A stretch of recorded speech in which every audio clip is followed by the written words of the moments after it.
Hey Charlie, so I've got your watches here, the one for service and the one potentially for sale. So let's talk about the numbers. This is the potential service. This is February 1983. The numbers are pretty decent actually. It's been sort of vacillating between the low 200s and the 220s, so that bodes actually really well for the condition of the train. We can see that it's pretty well adjusted for beat error. It's gaining a fair amount of time, but these are all really hopeful signs. That's pretty sweet. So that's cool. So what I'm going to do now is let's put the other watch on. So you're going to go dark for a sec. Let's put this other watch on. This is June 1983. Let's get that going here. This is June 83. This one is not happy. You can see the transition has a ton of beat error, and it's noisy, and it's... See if we can get any usable numbers. Yeah, barely running, 157, and it's got a ton of beat error. Isn't that amazing? The difference, same exact watch, almost made within a few months of each other, and they lived different lives. You can just see what that did. Now, the first watch never really had water in it, moisture of any kind. The second one certainly did.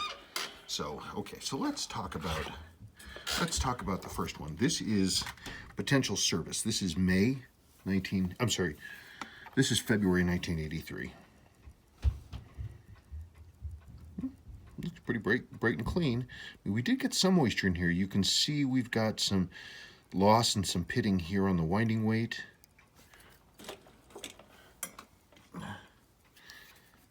And your mains, oh boy. Yeah, you got a lot of, isn't that weird? Look at all the scratching on top of this thing. See all the scratching on top of the mainspring barrel right there? Somebody was having fun cleaning this. That's really weird. What kind of servicing marks do we have inside this? None. No servicing marks. Somebody was inside here, because Seiko doesn't do that. Seiko doesn't do that. That's very curious. Oh, and your mainspring arbor point, super worn. Super, ooper, duper worn. Oop, oop, oop.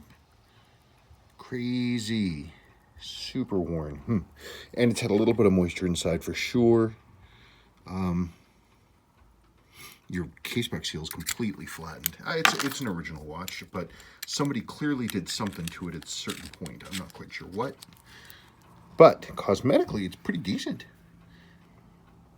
The only thing that's weird to me, okay, so we have somebody fiddled around with the mainspring barrel. Okay, and this watch is from 1983, but it has a Sua dial. It has a Sua dial with the deep date window. This is a mid-1981 dial. Now, I will be curious to see the date on the back of the dial, because that will tell us when it was made and all that other happy stuff. But this dial, which is cool, it's a Sua dial, is not original to this non-Sua watch. You know, that's neither here nor there. Clearly it went in for service, and those parts got replaced. I'd wager that if they replaced the dial, they did the hands too.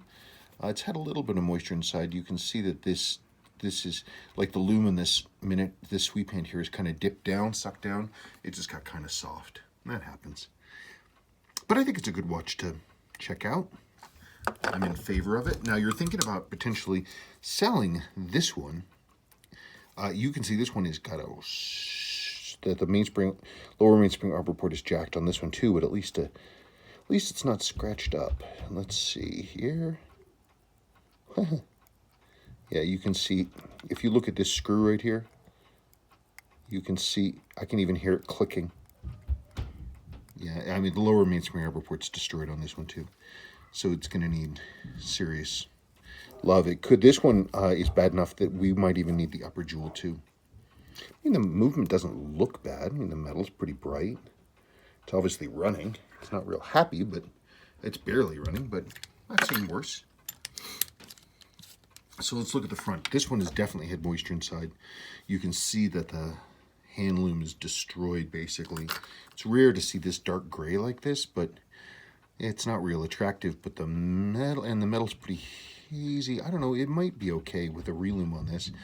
The dial has that peppery gray lume, and that actually I don't mind. And this has the correct non-Sua dial with the long text on the bottom.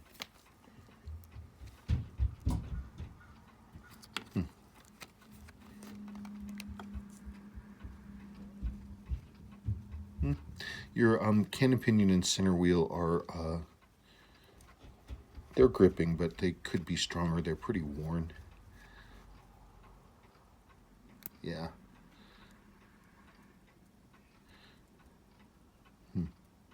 Isn't that weird? Look at that. Yeah, this one's going to need some love. But I guess on this one, sure, I'd be interested in potentially picking it up.